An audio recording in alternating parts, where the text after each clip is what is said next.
Hello, my name is Philip Camella, and today we're going to have a conversation beyond science and religion, though a short one.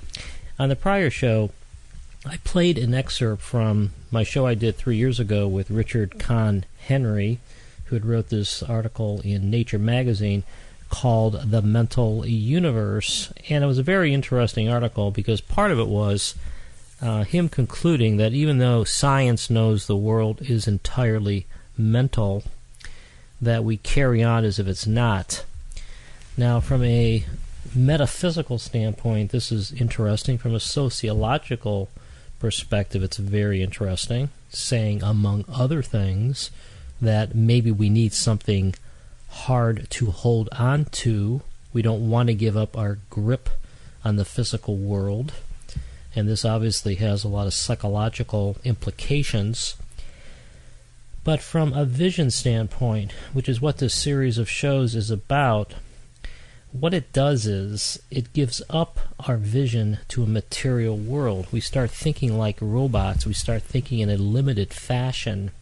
We start thinking that we are encased in a hardened shell that we cannot break out of. This hardened shell we imagine to be outside of us, consisting of our bodies and the physical world. And this is something that we've conjured up ourselves. This is something we have made up. We've made it up, I think, because we have not learned how to be true gods, true dreamers. We've not come to accept the world for what it is, which is a very deep, layered dream. And therefore we've given up ourselves, or given up our dream to the material world. And this, in my opinion, is the problem that we have in modern science. We are too stringent, we're too hardened, we are not thinking like creative artists, we're thinking like mechanics. And therefore our vision is limited, and this is what we need to break out of.